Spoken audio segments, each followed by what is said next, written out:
Well, welcome to Wellness Code. I'm Dr. Chris Lamont. Uh, this program was originally designed and written by me to have to be presented as 12 different classes, maybe an hour to 2 hours long, and it was an interactive program, and that was the original format. So now we're doing an adaptation to get it into a webinar format, and uh, bear with me here as we start to wander through some of those components that we're doing in this series.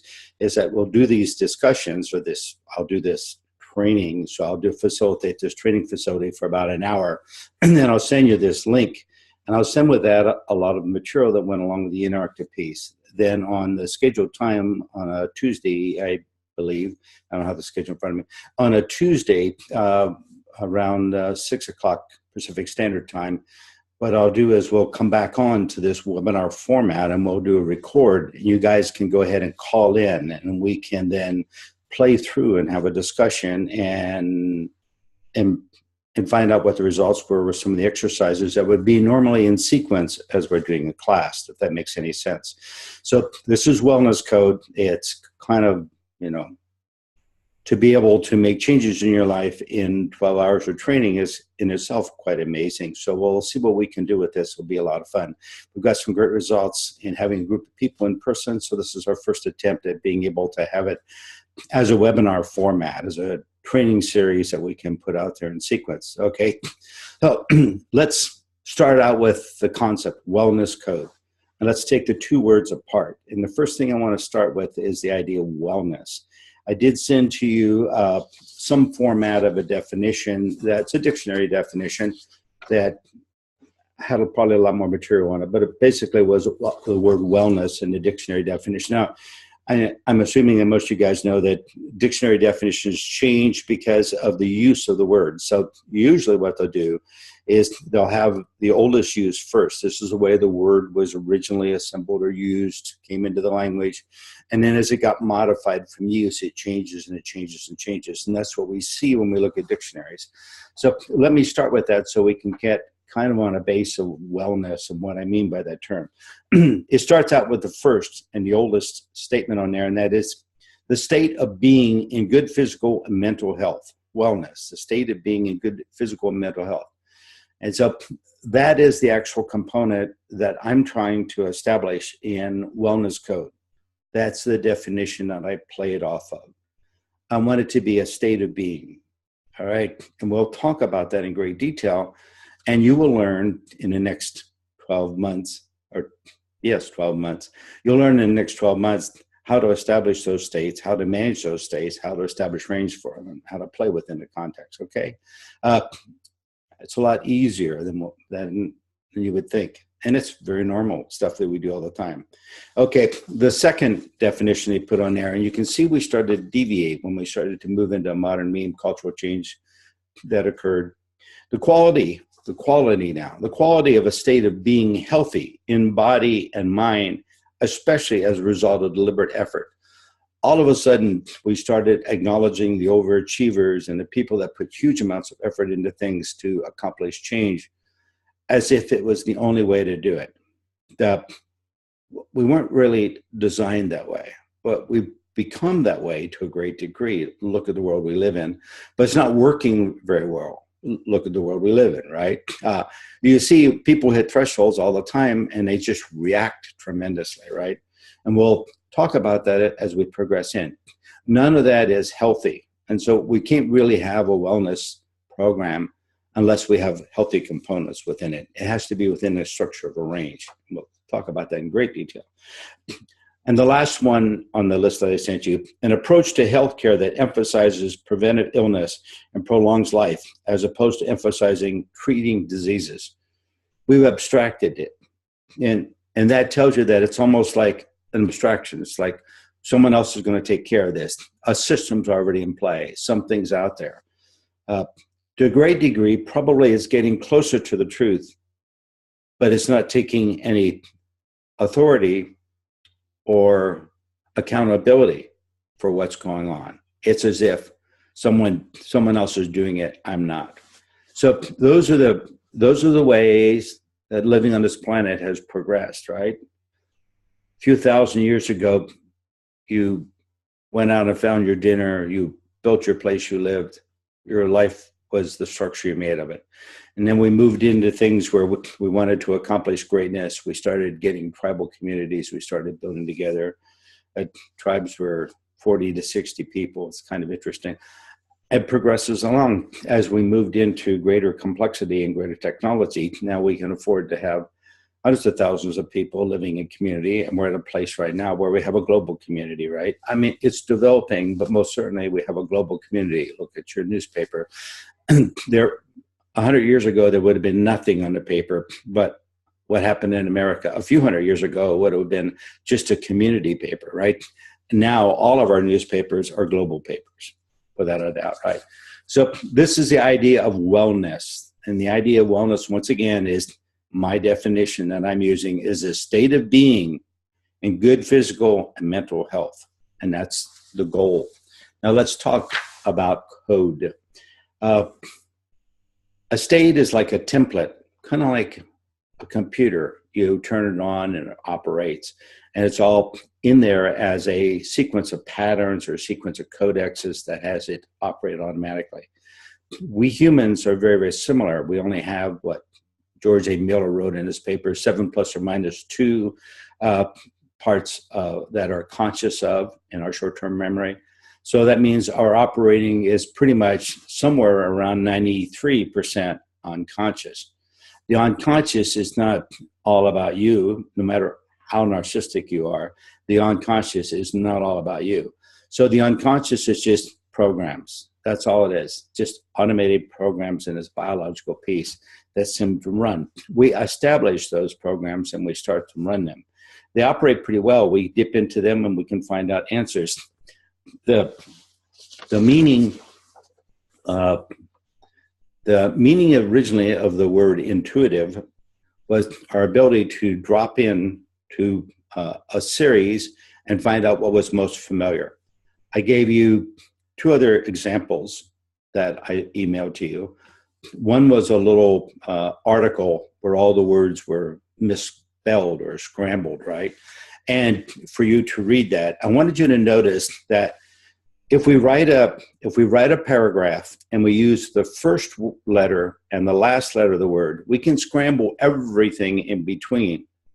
Our intuitive, because it's within a range, get this, our intuition will look at that and say, that's like, and it'll go through your entire database of words in microseconds and find a word to plug into there. Within a range, we make great assessments. It's a wonderful tool. Within a range, we make great assessments, right? If we step outside of that range, we get into big trouble on our assessments. Our perceptions go south. I also sent you a picture, one of many that you can find online. It's a psychological testing piece where they have 2 tables sitting at an angle. They're identical tables, but when they change, the ranges are different. In other words, if they're parallel, you could see that they were identical. As soon as they turn one to a right angle to the other one, they start to look different and absolutely look different. You have to almost take a tape measure or a yardstick and measure those things and find out they're actually the same size. They're bizarre, but we do really good on perception as long as it's within a range. If it moves outside the range, all bets are off. Perception goes south, right? Comparative does not work when it's not in the same range, right? We can compare red to blue. They're colors, so we can do a comparison. But when we get into objects, then our eyes get deceptive because we'll then misread a color because we expect it to be something. And that shows up all the time in research, right? Tons and tons of research telling us that that doesn't work very well for us, right? Okay. So I think I used a reference from John Locke. Yeah. Okay. The main component is range. How do we get range and what does code mean and how do we change it? It's really very, very simple. First off, we attend to our range and then we expand our range by using attention We just look at it a little longer. We see more, right? Does that make sense? I have a lot of books behind me. You can see the books. I've read the books. A lot of these books you probably read too. You might look back there and say, oh, I recognize that book. I read that. It's great, right? You see how that expands the range. Owning the books is one thing. Deborah and I did a reading one time in and a counseling for a guy who was getting married. His wife had died, and he was marrying a woman about 20 years younger than him. And so he had some questions. The good news, he was rich. When we got to his house, I looked around, and he had a piano, and he had a guitar, and he had a lot of musical stuff. And I asked him if he was a musician. And he said, no. Those are from famous people. So he wasn't a musician, he was a collector, which tells you a little bit around the nature of what he wanted in a relationship. He wanted to add a piece to his collection. And I think he wanted to ask me if that was going to work out. I didn't have the heart to tell him that the piano someday is going to turn to dust in his living room if he lived long enough, and the guitar will do that too. His relationship will probably turn to dust a lot sooner. It's a little hard to collect people because they have a nature of diversity of ranges. The piano and the guitar were pretty limited in their range. The collective component was all about I own, right? It's a level of narcissism that sits in there. So he's not relating outside of it. So he's trying to bring the whole world into the range called him. And that doesn't work very good because other people have ranges. As long as you're working with people out there that sit out there in the world, they're all going to have a whole assortment of ranges. You have assortment of ranges. You're playing musical instruments, you have a whole assortment of ranges. Every time you picked up your guitar, if you had to relearn how to do a C or how to do an F or how to do a G on a guitar for a chord, you'd be forever trying to learn a song. What happens is that you learn these chords, and then that becomes a state. It's automatic. Then you just look at the music and you go, oh, that's a G. And then your hand goes right to that position, right? Can you then change and expand the range and improve? Absolutely. You can do all the above. But going back and changing that base structure of how you make those notes is a tougher thing to do, right? It's kind of like the golf player that when they want to improve their game, they find that they've got to change their swing. They can change a lot about the game, but when they go back to changing the swing, it becomes a challenge because when they get close to the threshold, they revert back to their old swing and old habit pattern. The intuition becomes a nemesis at that point. It has several different people in there. In other words, they would do better. They would actually do better, and training now is showing that if an instructor would show them 5 different changes in their swing. 5, not just one. This would be better for your body. No, let's learn 5 of them. Complexity here works better. They showed them all 5 of them, and they practiced with all 5 of them. What would happen is they would then pick and modify and come out with something that would really work much, much better for them. And that's what we're starting to learn as we teach and train people. We have to give them more complexity and more diversity. Our culture is moving in that direction of complexity.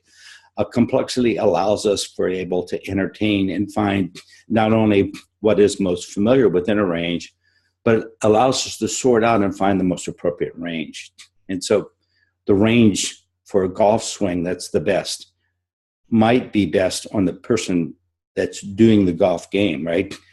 My swing, my body style, my height would be totally different perhaps for someone that was shorter, heavier, different in build. Does that make sense? So those states and those ranges are all different. We establish that state, we establish habit patterns. That's what that means. So a state, it's just simply the habit of doing something a certain way. We don't have to think about it. We don't have to tie your shoes. Think about tying your shoes when you tie them in the morning. Give you an analysis of ranges really, really quick. We found in research that men tie a bow on their shoes different than women tie, right? And there's lots of stories why. But for the most part, when we're learning to tie shoes, if you remember way back when, you'll have noticed that when you start tying the shoe, you're looking at it backwards. Mom's tying it, and you're looking at it upside down. So your thinking goes the opposite way. The truth is, if you tie the shoe, it doesn't come undone. You don't trip on the laces. Mom's happy. You're happy. The world goes forward, right? But what women do, which is different than what men do, is women have lots of bows on their clothing, decorative pieces.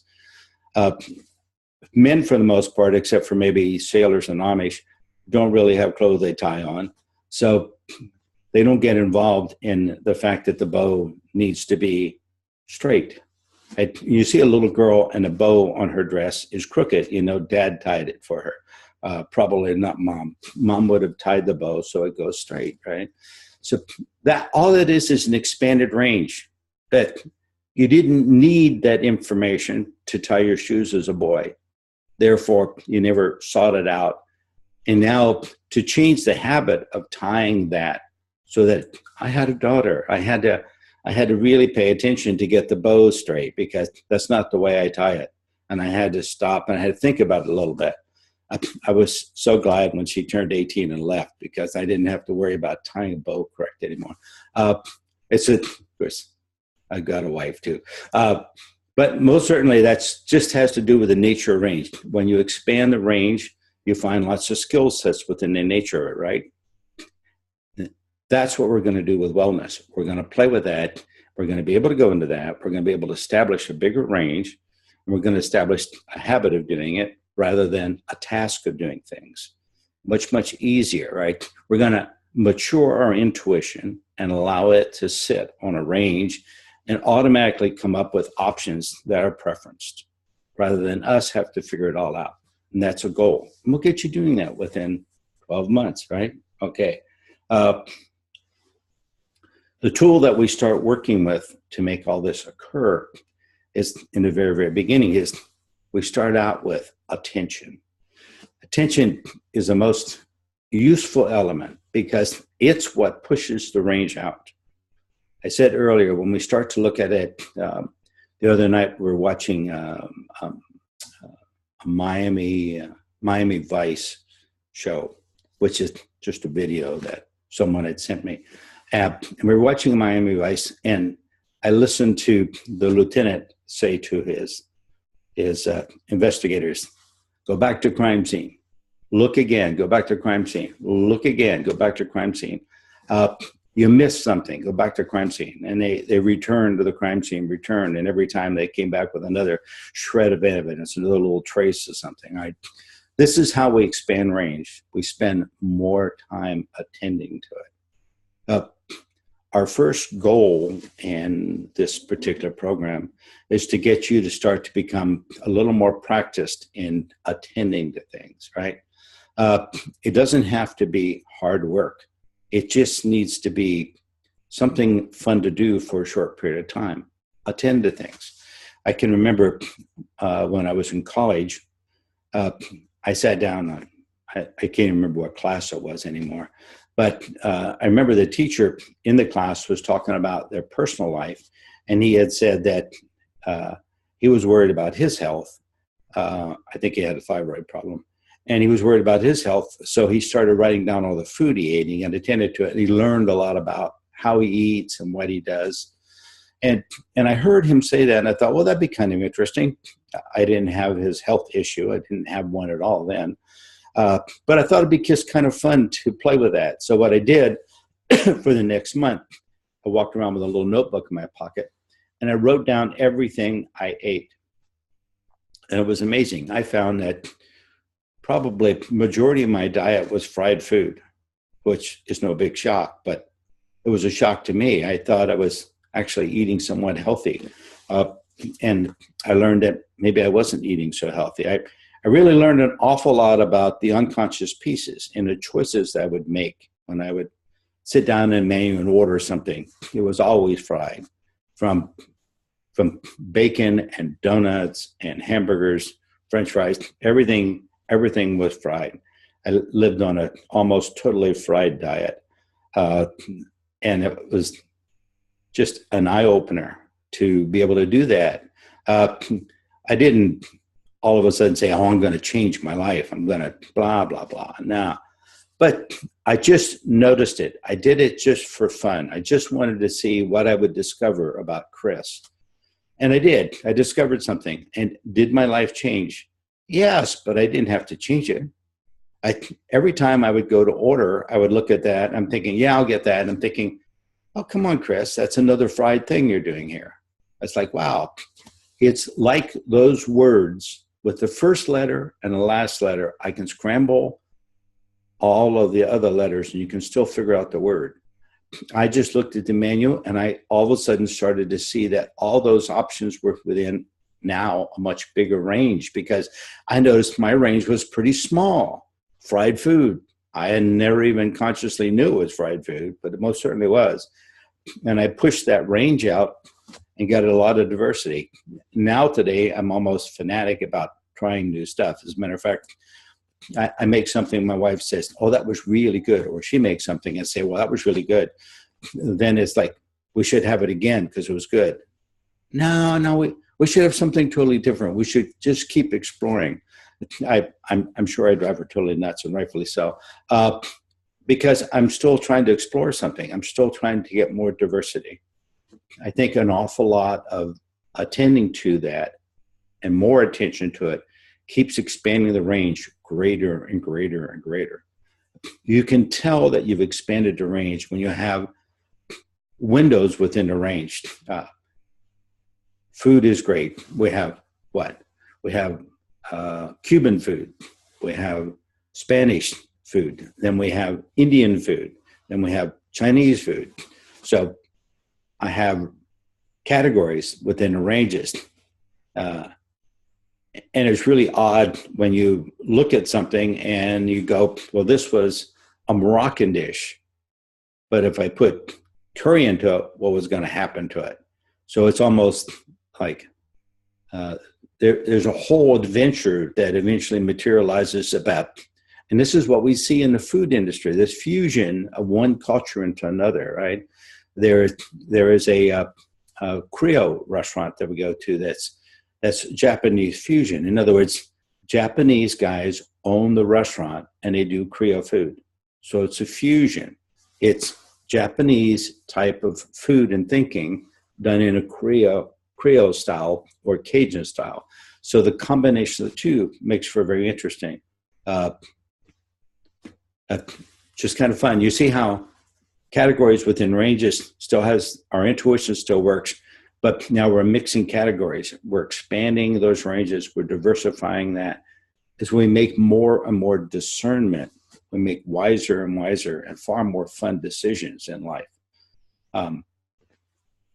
What we find is that indigenous tribal people have a really narrow diet. The problem with a really narrow diet is the food they eat goes south. Think panda bears, right? Which are not bears, but think pandas, and they eat like one or two foods, mostly that bamboo they eat. As those forests get burned down, they build high-rise apartment complexes. The poor panda bear can't get food anymore. They run completely out of their food source. So they're going to become scarce. Humans, indigenous tribal people, narrow range of food. When those become scarce, then the population of the tribal people becomes scarce. They diversify down. We really need to expand that out. We today in America have a very expanded diet so that we can go places. Generally, I know people, you know people in America, they eat the same thing every day over and over and over again. But I know people that have a huge diversity and eat a lot of different things. And I've traveled over the world and eat bugs, rats, everything out there. Some of it I don't have quite the courage to eat, but I've tasted an awful lot of stuff. Some of it's pretty weird. Some of it's pretty good. It's all just a question of getting used to it, right? And finding value for it. That expands the range out. And that's the whole idea, is to have that element of diversity, that expanse into the range. Within that expanse, within the range, you then can make good intuitive decisions. In other words, I don't have to then go research all the products. The very nature of that selection, it's just like the word with the first and last letter, right? I can scramble the rest of it in just microseconds. I can do the same thing too within that range. My wife is a good musician. She hears a song once or twice. She can pick up her guitar and start to find it and start to play it. I played a little bit of guitar in my life, but nothing. I'm most certainly not in that state of being a musician, right? I was at the time, I just was a student in college that could read music. And my friends who played music said, wow, you can read music? Great. Here's the music. You play what you're reading and we'll do the rest. And so that's what we did. That's how I became part of a band, is because I could read music, but I was a horrible musician. So I just gave them, it's kind of like a tuning, you know, you've been to the symphony and the first chair gets up and hits a note and everybody tunes to that first chair position. Well, it's the same thing. I just would hit a note and the rest of my band just played to the song that they knew in that key and that note. And that was pretty much, that's all I did. I just kept them, I just put the first and last letter is all I was to provide. And they filled everything else in with their intuitive piece. And that's just the nature of playing with ranges. I'm telling you personal experiences because I don't have an interactive class, right? You guys have had personal experiences with this. I know you know this. I know you've done this in your life. Any kind of work that you get in the midst of you. I can remember learning to do a task, and then somebody points some things out to me, and all of a sudden this guy like, oh, with a few key components, I started learning the parameters, what the sides and the edges of the ranges are. And then within the context of the range, I could get pretty proficient. I find that we get in trouble when we don't know what the parameters are. Once we get proficient within that range and where the parameters are, then we can attend to it a little longer. And then we can start to push it out. And then we can find far more diversity for it, right? And we can push it out and we can find more diversity to it. I do stained glass windows, one of my hobbies. When I first started doing stained glass windows, I don't think I would have taken the task of doing a stained glass window for someone on. It's a lot of work. But I got into, I was at a glass shop, and the guy that owned the glass shop had a team of people that did windows. And so I started in on his team and literally would go out and measure a window, talk to people, kind of coordinate it, draw out a pattern, draw out a design. And then different people in the team would be different parts. Some people would lay out the template of the design, mark the glass. Other people were really good at scribing it, breaking it. Other people like to spend hours on a grinder, chewing up their fingers and the glass at the same time. Others would like to be able to tape it, put it together. Others would like to solder it. Some people just loved working with that cane, stretching it out and putting between. So we had a team of people and everybody had a specialty. When I got out of that team, left there, did that for one summer, left there and went on my own, I moved into a place that I own, and I did all the windows as stained glass. I designed them, I built them, I put them all together. I found that what was really easy was doing my part. That was just a breeze, right? Because I was adept at that. Doing the other person's part, when I started doing it, was a little frustrating.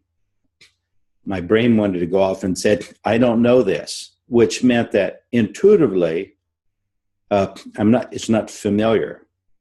So what I had to do, I had to step back and I had to look at the bigger vision. I had to expand the range. I said, what am I trying to do here? What am I trying to get? What am I trying to accomplish? How do I put this together in colors and shapes?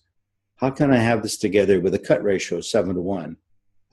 And with colors that don't always come out to be the same shade or tone, and colors that are backlit, which is really different than when you're looking at them laying on a table. There was a lot of components. I had to expand my range out, spend a week or two expanding my range out, kind of get my head around where I had to go. And then when I jumped back into it, it was really quite easy to put the whole program together. Not a problem whatsoever. Was not a task driven. I didn't have to make a list of things to do. It became quite just a simple flow. And that's what we're trying to accomplish with wellness. All right. So we improve our intuition with attention. Attention expands the range out. If the range goes too wide, then it starts to drop into categories.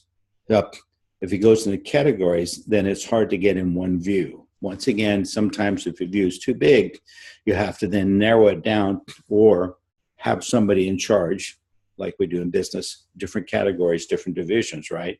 And then we have to have an overseer that can communicate with the people that run the categories and hold the vision for the whole thing. In that case of yourself, you have to then have a vision. We have to develop a vision.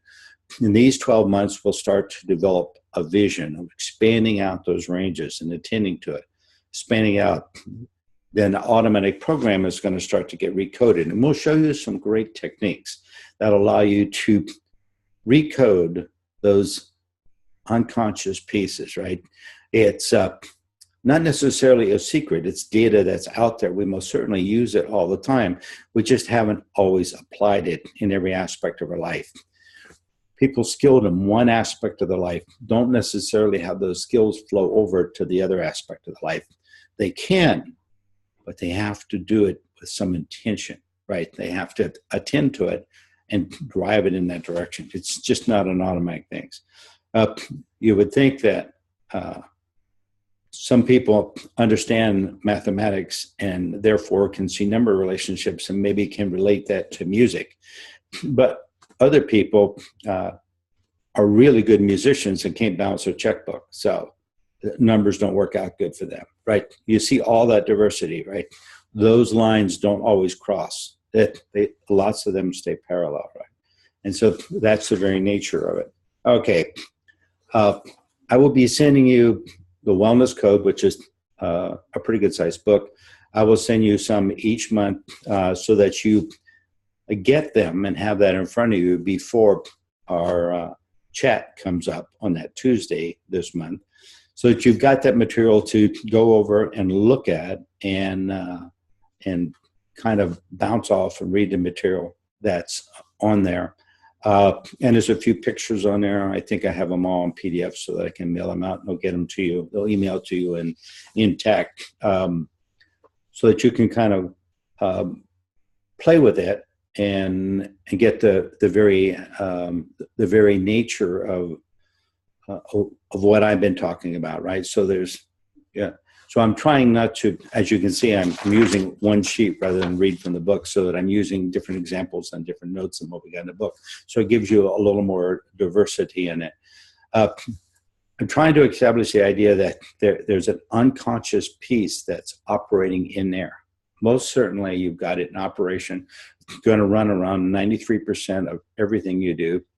And those pieces are actually have a range, and they're divided out into different threads or streams that run. Some of them run parallel, some of them, and then the nature is to have them run parallel, because we pretty much live in a world that's deterministic chaos. In other words, deterministic chaos requires that all the threads go to the same end result, all have the same goal. You're the goal. All have the same goal, but the lines don't cross. So that means that pretty much they can wind all over the place, but they just can't cross each other. So we can then have everything feeding to the same determined goal. And the product of being a human is a product pretty much of being a deterministic, chaotic experience. And that's what we're getting into. I think an awful lot of the understanding that goes on inside of a human that I'm saying is unconscious right now. As we start to get into that, and we will be doing that in the next cultural piece that we're moving into, I think an awful lot of the information will come from AI. As we start to make robots more friendly and more interactive with humans, and we found a long time ago that the robot really needs to be responsible for the interactions. The humans kind of bounce around and bump into things. So robots have to account to it. It's some great research they've gone out there where they they have robots start to map. I think that the delivery service that we're looking at for Amazon and some of the others, where they're going to use drones for delivery service, is absolutely amazing, where they can fly a drone to your mailbox and drop off a package on your front step and have no people involved, is really profound, because I don't know how many times I leave a ladder sitting on my front porch. A poor drone would have to navigate around who knows what, right? So it is amazing. You start to see that the level of mapping and mapping on the fly and adjustments on the spur we can do, because we see something and we can then all of a sudden act on that caution. But teaching AI to act on that is another whole thing. And as they start to do that, they're going to have to delve more and more in depth. How do we figure out how to react? How do we duck, right? And don't bang our head every time we get in a habit of, right? I managed a store for a while. They used to have a warehouse upstairs, and there was a beam that you had to duck your head around or smack into it. We had a big piece of rubber, and we had yellow and black tape on it. But, you could pretty much guarantee anybody that's going up there for the first time would smack their head. You could always hear them go, ah, they'd bang their head. Very dangerous situation. But anyway, that's the way it was. And it was protected and buffered. But the employees there got to where they could run up those stairs, grab something, run back down again, and duck their head. And timing was all just perfect. We got really, really good. Where do we map that inside? How do we put that together? That means those are components within a range, like those letters, and we're packaged that within that. You've had experiences like this. Think about it for yourself. You've seen this occur in life, right? And you go, wow, how well you'll be able to adapt to something. You drive a car and you drive a stick shift, and then you switch to an automatic, then you switch back to a stick shift. If you've got two cars and one's an automatic and one's a stick, it's really kind of funny, because especially if you get in the hills or something, you kind of got to change gears, you got to put your brake on you. But because you almost forget, right? If you drive them for every week, if you drive both vehicles, like a pickup truck. I used to have a pickup truck that had a stick shift, and I had a car that had an automatic. I had no problem whatsoever. And then the truck was down for a while, getting repaired. And then I didn't drive it for a while because I quit with projects. So it sat there for months. When I got back into the truck, it took me, I had to drive for a couple of miles to remember. When I got into traffic, it was like really a challenge trying to get the clutch right, trying to get it all to, it didn't take very long. We adapt pretty quick, but we get out of a habit. We slip out of a habit very easily too. We really do. Once that range opens up, once I have a different range and I've got my attention out of it, we completely come out of habits. And we have to wander back in. We relearn much faster, yes. But we most certainly move away from that. We have to pause and think about it a little bit, right? Without a doubt. I noticed in my glass work, I've always left my soldering iron sit on a little triangle that sat on the board on the glass project. I could grab my iron and work with it, put it back down, grab my iron, solder, put it back down. They've got a little fancier now. They have a holder that you can put the soldering iron in. It gets it off the work surface. I never did that because it was like, it's just a longer move. One more component, reduced efficiency. But now that I don't do a lot of glass work, I do one project a year. What I found is that I'm out there doing a glass project and I got the soldering iron there. I haven't burnt myself yet, but a couple of times I've come really close to hitting that soldering iron. So I'm contemplating the idea that I'm going to have to get one of those holders where I can take that soldering iron and put that little rascal in there, so I don't all of a sudden turn around and take my hand reaching for a cup of coffee or a cup of tea and burn myself. You see how we can undo a habit. When I was doing it every day, all the time, I always knew where that iron was at. But right now, I can easily forget it. I don't do it enough. That 1 month a year doesn't keep that context rich in, we can slide out of those habits. We lose those pieces. I don't want to have to burn myself once or twice in order to learn those components again. I've been through that once. I don't want to go through it again. Does that make sense? So this is what we're looking with in Wellness Code. We want to make being well, a state of being that's totally automated, so that you just check in with your intuition. It's just going to, in microseconds, start to guide and direct you in all your moves and all your activity in the direction of being well. We don't have to run around with to-do lists. We don't have to spend hours researching online. We don't have to go down and get muscle tested every week to find out what's going on with us. We can start to have a better package to operate from. And that becomes the goal of this program. Okay, so I have a checklist that I'll go over, right? The first thing on there is wellness is a state of being, not a task. This is just a review checklist, right? We're looking at the diversity. This is a state. So a state means that it's mostly unconscious. It's mostly driven by a pattern, which is coded in, right? We call those habit patterns, right? This is how we operate, without a doubt. I don't know how many people that I know that smoke and then quit smoking. Every now and then when people would get up in the office and go for a smoke break, they'd find themselves getting up and then remembering they don't smoke and have to sit back down again.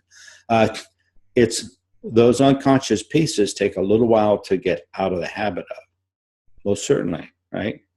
Okay. Intuitive states, scientific states, emotional states. The references means that those are things that have become familiar, right?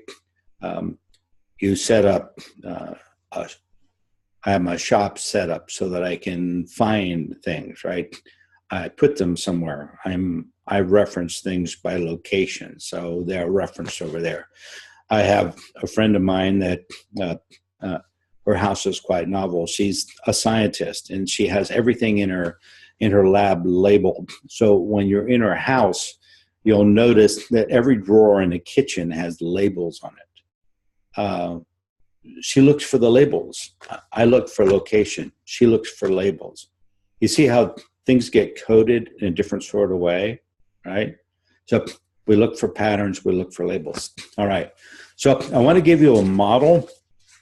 And in the notes, this model came first, but in this particular lecture series, I'm going to give it last, because as soon as you're done listening to this video, I'm going to ask that you go ahead and do a little quick meditation before this leaves your mind and start to take a look.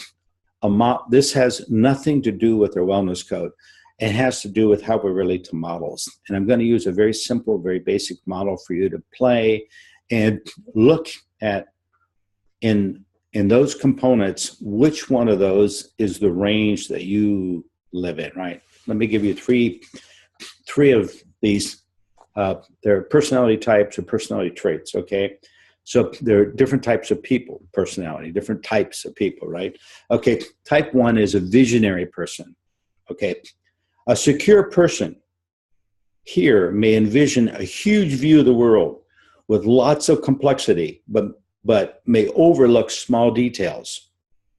Unsecure, they are bossy, condescending, arrogant, and unfriendly. So you see how that's the range within this particular trait or state of being, right? So you have one person, unless you have multi-personalities, you have one personality, probably one of these is going to be more of your type, but I'll lay you odds that you probably apply all these in different aspects of your life, okay? Second one, there's three. Second one, type 2, caring. May hit threshold quickly with a large view, but miss none of the details. Secure, they're well organized, overachievers, accomplished, very caring people. Unsecure, waste time running in circles and making demands to everyone, right? That's range in a particular model or typing, right? And then number 3, the last in this grouping, is managing style. As secure, there are motivated leaders, managers that will get the job done. Sometimes they lack the vision of number 1, right? They get a little anal. We've seen managers like that, right? Okay. And number 2, they lack the creativity, the organization and creativity that number 2 has. But they persevere. They have this drive that just keeps them going, right? Okay. Unsecured, they're egocentric and unrealistic. And of course, now today, that would be a president, right? Scary. Okay. Those are elements, different types that will be in your notes that you can look over. As soon as this is over, I'm going to request that you just take about 10 to 20 minutes and do a really nice meditation. Just get to a place where things are quiet, not in the world. Don't try to control the world. That doesn't work very well. But inside, notice that you are just observing the world out there. Maybe your eyes are closed. It's out there, noise is going on, things are happening, and you're not reacting to it. You're just simply being calm. It's kind of like sitting next to a quiet lake. You just notice it, right? You just notice it. And then when you're doing that, put your attention on you and say, gee, am I type number 1, which is what, a visionary person? Or am I type number 2, which is a caring, organized, caretaker person? Or am I type number 3, which is a managing person, coordinating all the activities? Which type am I? You don't have to do anything with that. You don't have to tell anybody. You don't have to put it on Facebook. I just want you to get used to looking at a model. How do you look at yourself? It's a practice for looking at you. That's all. Okay? All right. So, bullet number 3. Baseline is states for humans. Our baseline of operation are states of being. We have lots of different states of being. We just drop into them, right? We learn them. We have a whole diversity of them. And as we learn and get more diversity, more range, we develop more states, right? If you play 3 different sports, you got more diversity. You play musical instruments, you got more diversity. If you have projects, you like to build bird houses, you got more diversity, right? Okay, next point. To change, we need to import new standards. In other words, we need to attend to something, and then we need to push that attention out so the range diversifies. The standard of the end pieces of the range, we need to get a bigger standard, right? Okay. To import data, all imported data must be translated into metabolic terms or a metabolic piece. AI might be a different type of component, but most certainly the data coming in here has to be able to work with, right? If we push things like time clocks and deadlines on the people, we find they stress out and get sick, right? They're not necessarily metabolic. We have a clocking in here. Yes, several clocking in here. But when you try to impose a time on all of this biology, you create a big problem. So everything is going to have to be translated into, as we start to play with this, and we will learn to do that in the metabolic terms. A possession is not a good alternative for a state change. And let me explain possession, and then I will shut up. Possess something means that if you're doing something for a reaction, then the reaction's got your attention and you don't have your attention. If you're doing something because you want to accomplish something, you want to do something, if you're in the out picture, but if it's just a reaction, if somebody throws a tennis ball and you hit the ball, you're hitting the ball to play a game, you're playing the game, you're in it. You're hitting the ball to defend yourself, you're in it because you don't want to get hit with a ball. If you hit the ball and you hit it on purpose in a direction that is askew, then you're ending the game, you're ending the interchange. That becomes an experience called novelty. It really diverts it. It brings a final or a done or completion to it. What we're really doing is that when you're looking for a reaction, you're getting possessed by those who seek a reaction. it doesn't matter if that drive comes from uh, being a smartass or trying to be humorous or trying to be sultry, or maybe it comes from food. Maybe it comes from way too much sugar, right? We get a big reaction from sugar, right? That's our biggest drug on the planet, but we have lots of other drugs available to us. We drink a little alcohol, we drink a little more alcohol, the life becomes different. And now the diversity of drugs is becoming, and those are all levels of possession because they possess you and you're not possessing you. You're not the person in there. If you get the best range in the world and all the standards in that range and you're not there, you're not in the middle somewhere, you're not there to make a choice, then it's totally useless to you. So possession, being driven by any type of addiction that requires a reaction and not your presence, is not a good alternative. All right. So on that note, thanks. Go ahead and do that meditation, play with those types, find out which you are. I don't need to hear about it. You don't need to tell your friends. Just notice, once you get into the habit of, you will be getting an assignment that is, I think, 4 or 5 pages. The request and assignment is to just for 2 weeks on those papers, write down everything that you eat. Everything you eat. Glass of water. Write the time if you want. Get as anal as you want to. It's only for 2 weeks. I want you to start examining, like I told you the story when I was in college. Start examining what you eat. Don't do anything about it. Don't make any changes. Don't get crazy. We're trying to expand range. That's all we're trying to do. So write those down. Have fun with it. Carry the notebook around. Tell your friends, hey, I'm writing down everything I eat. They'll think you're crazy. That's good. Play with it a little bit. That way, when changes happens and you get healthy, they'll know that that insanity paid off for you. All right. So that's your assignment. You'll get by the time you see this, I'm sure I've already gotten all this material. And so have a lot of fun with this. And we'll come back next month with another whole adventure for you. Thank you very much.